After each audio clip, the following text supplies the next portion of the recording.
My life's expensive, man. I didn't ask to be here.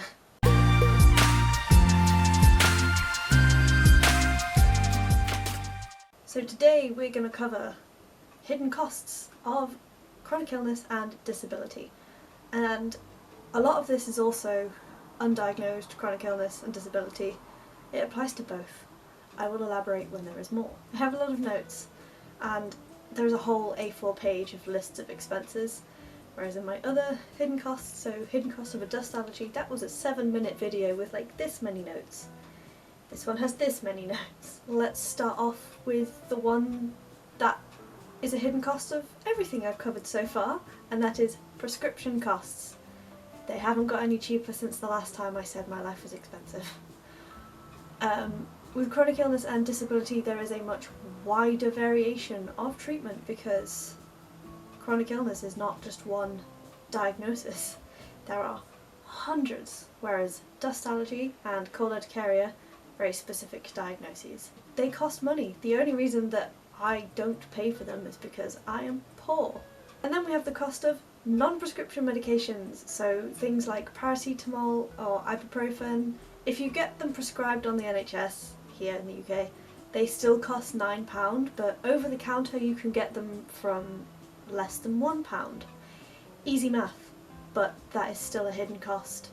Vitamins as well, vitamins, minerals, any sort of supplements, usually not covered on the NHS unless you have a clinical deficiency that's causing symptoms, and then they will prescribe it for you. But sometimes it works out cheaper to do it not on prescription. Another hidden cost is cleaners and cleaning services, because not everybody can clean their own house, and specialist devices that help you clean. So there are lots of devices and aids that are targeted towards disabled and chronically ill people to help them clean their own house. As soon as you target something to a disabled person, the price goes up at least double. It's ridiculous. If you are unable to wash your own dishes, the cost of a dishwasher might be factored into your hidden costs of disability and chronic illness. Care services, carers, personal assistants, and sometimes support workers, they all cost money. Somebody has to pay for that. Sometimes you get it from the government and they will send somebody, or they will give you money or cover the cost of a carer. Sometimes you have to pay out of your own pocket. A shower chair, that costs money too, for the people that can't shower standing up, like me. More on that up there. Because I was undiagnosed at the time when I got it, I didn't qualify for any sort of occupational therapy, so I was never referred, and that's the sort of thing that they could have provided for me. But also because I didn't go, I'm not sure whether you would have had to pay like a prescription cost to get that or cover any of the costs involved with that. But if you are undiagnosed or not in the UK, a shower chair might cost some money. And I have a blanket point of aids that make disabled life easier. I'm thinking specifically like kitchen tools designed for disabled people, bed rails, those things that you can get that help you put socks on, long-handled shoe horns, very expensive. Even just my hearing aid ear hooks are more expensive than headphones or earphones that aren't designed for hearing aid users. Like braces, splints, supports, compression bandages, ring splints, they all cost money, especially if you are undiagnosed and they haven't been prescribed to you and you are just trying them to see if they help. Again, I didn't get to go to an occupational therapist. I'm sure maybe one day I will, because I want to get a ring splint for this bad boy. But everything so far has cost me money, and if you are not under the care of the NHS, it will also cost you money. Which brings me nicely onto mobility aids.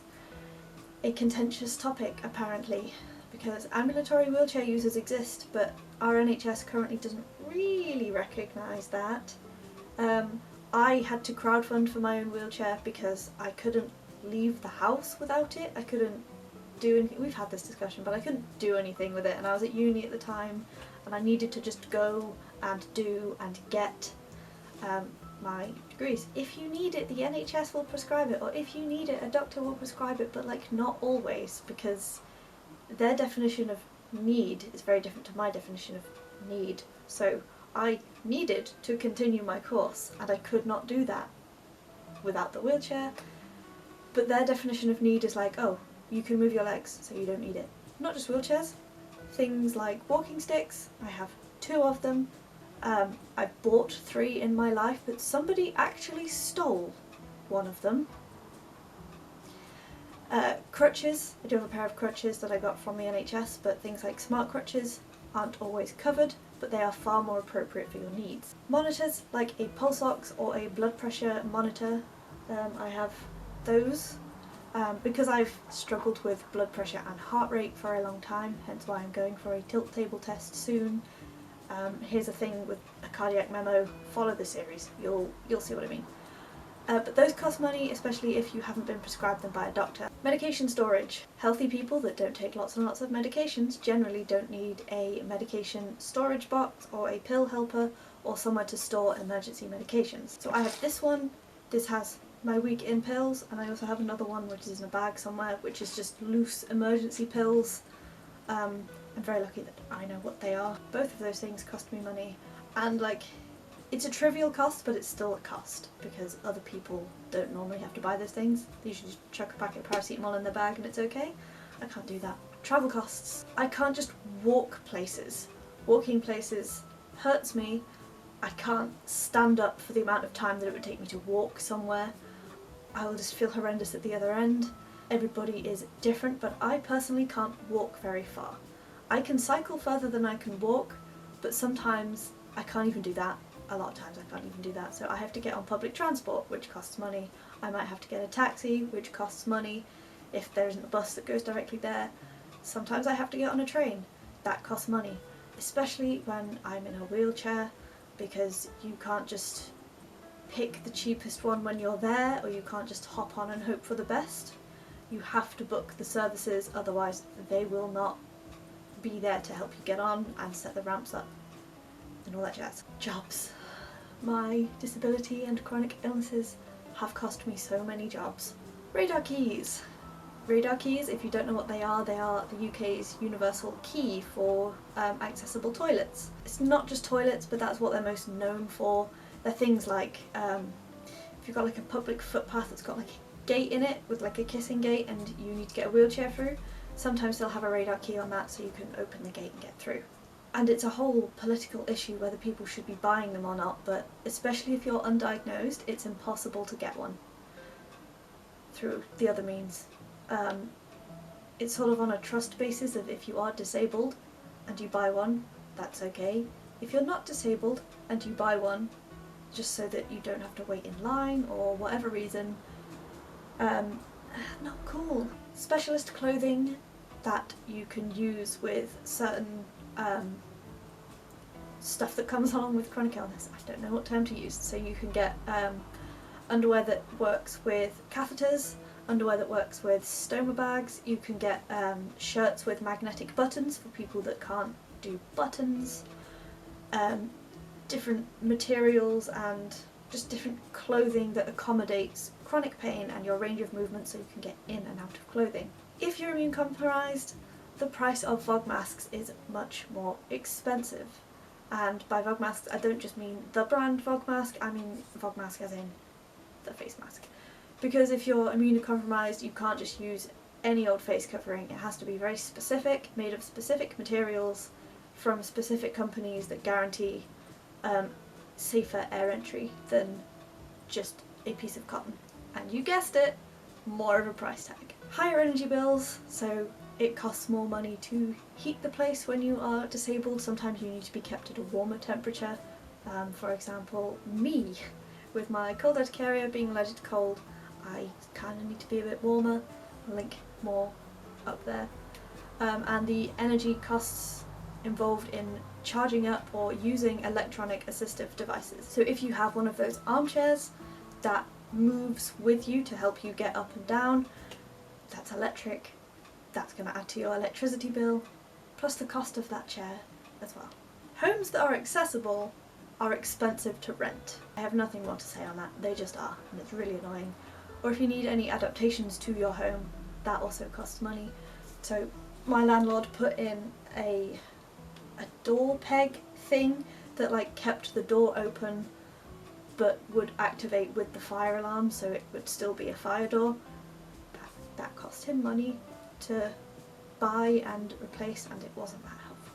The cost of having more heat packs and ice packs on hand. A lot of people that I've seen that are also vloggers or just talking about chronic illness, they have like electric heat pads. I don't have one of those. I just replace my hot water bottle when it bursts and scolds me. Maybe I should invest in an electric one.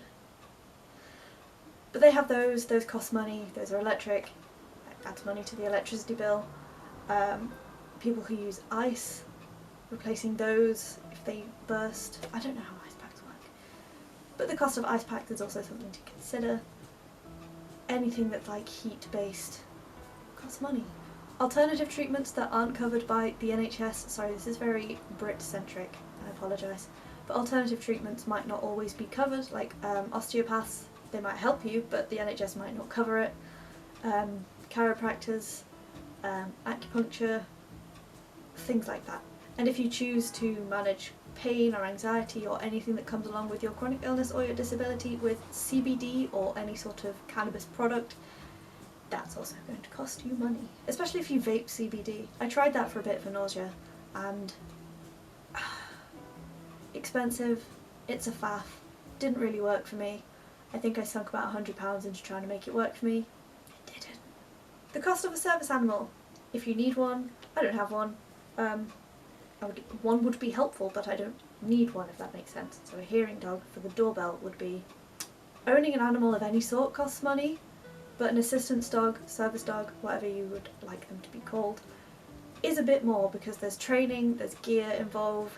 I've watched a lot of people train their own service dogs from scratch and that costs money, especially like training classes. There are organisations that will provide you the dog and a lot of the training for free or low cost, but that doesn't make it completely free long term. Now we're on to metaphorical costs, so my chronic illnesses have cost me relationships before.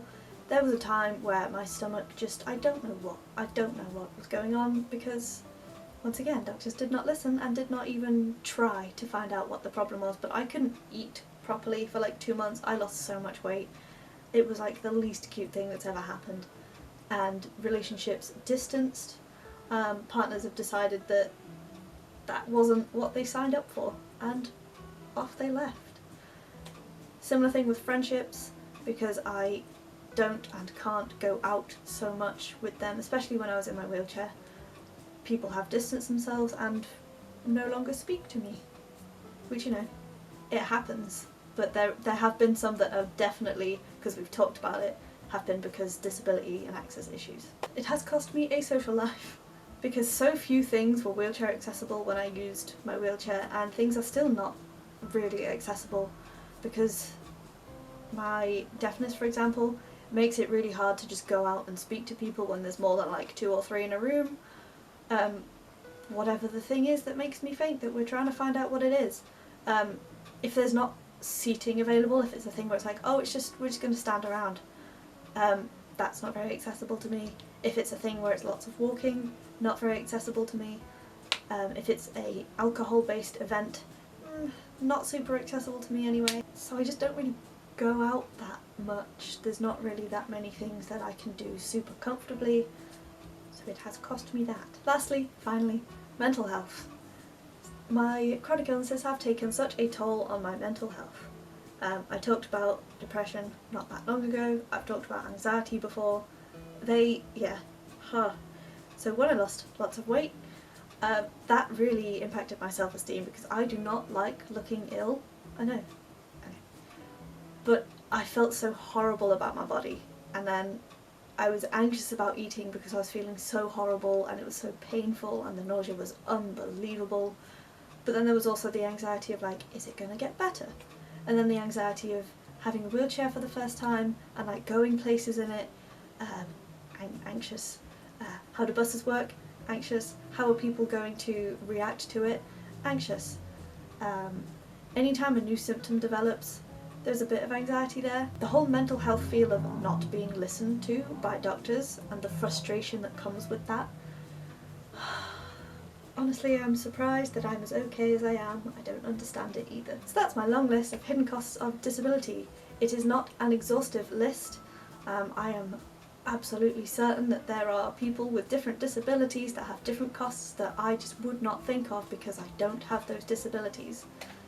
Like, if you are not chronically ill or disabled, some of the things I've talked about will come as a shock to you. So let me know if that is the case down in the comment section below, and while you're there, don't forget to like this video, subscribe to my channel if you haven't already, and ring that notification bell so you get notified every single time I post a new video. Videos go up every Saturday at 6 PM UK time with at least one bonus video every single month. See ya!